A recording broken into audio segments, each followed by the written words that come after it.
Hello लोगोफोर दिनै आं नोंथांमोननि गेजेराव फिन बिदि इन्टारेस्टिं फेक्ट्सनि सायाव भिडिअ लानानै फैलायबाय। पाबजि फ्रि फायार जोंना बेनोल'सै दावरावा जेब्लायबो बेनिल' दावराव। दिनै बे भिडिअनि गेजेरजों नोंथांमोना नंगुबै खोथाखौ मिन्थिनानै मोनगोन कि नंगुबैयाव माने रियेलाव अबेया साबसिन।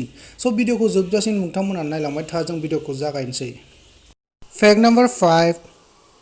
नोंथांमोना मालाबा सानफेरदोंना जोंना मानसिनि मासल माने माबे मोदोम गेहेना जोंनिया बयनिख्रुइबो स्ट्रंगेस्ट माने गोहोगोरासिन।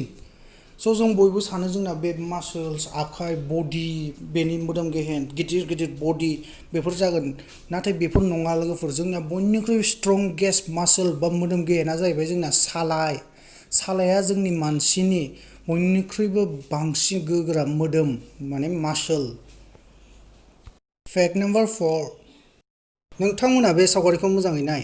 बे सावगारियाव मोनसे इन्टारेस्टिं फेक्ट हाबनानै दं। नोंथांमोना दा नटिस खालामाखै जानो हागौ, नाथाय आं बुंनाय लोगो लोगो नोंथांमोनाबो हमनानै मोनगोन। बे सावगारिया जाहैबाय जोंनि बुहुमनि मोनस्नि हादोरमा कन्टिनेन्ट्सनि मेप माने मानसावगारि।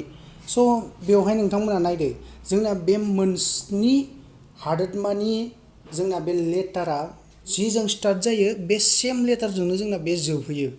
नायदो, एसिया एजों स्टार्ट जादों एजोंनो जोबहैदों। इउरप इजों स्टार्ट जादों इजोंनो जोबहैदों। एन्टार्कटिका एजों स्टार्ट जादों एजोंनो जोबहैदों। सेम लोगोफोर। Fact number 3। बे सावगारिनिया मा लोगोफोर? बे जाहैबाय जोंना स्नेल्स सामु माने खायसे सामुबो होनो। बेनि मिथिनो गोनां खोथाया जाबाय बेसोरो 3 बोसोरहालासिम उन्दुनो हायोनो लोगोफोर। 3 बोसोर खेबसेयैनो 3 बोसोरहालागै उन्दुनो हायो सिखारालासिनो।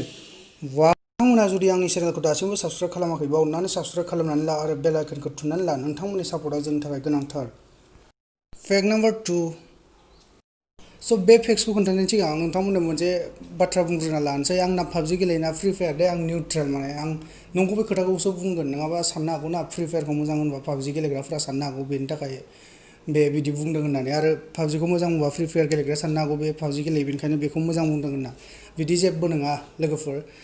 जोंना भारतनि माने इण्डियानि मस्ट पपुलार गेमा जाहैबाय दासान्दि पाबजि। आरो वर्ल्डनिखौबो जों जुदि नायोबा 11 जुलाइ 2020 माने 11 जुलाइनि दाखालिसो।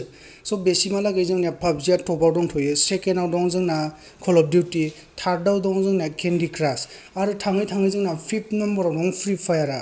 आरो बे सोलायबाय थागोन जोंना बे गेलेनायजोंसो लोगोसे खोथा।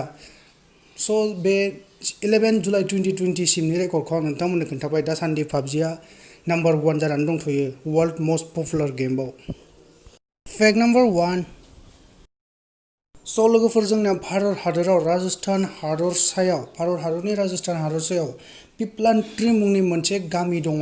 बे गामियाव जुदि जोंनिया सासे गथ' हिनजावसा जोनोम जायो अब्ला 111 बिफां फुलि बिसोर गायो सासे हिनजावसानि नामाव। वाव! बिदि खालामोब्ला बे जोंना बुहुमनि थाखायबो मोजां, जोबोद मोजां इनिशियेटिभ बे।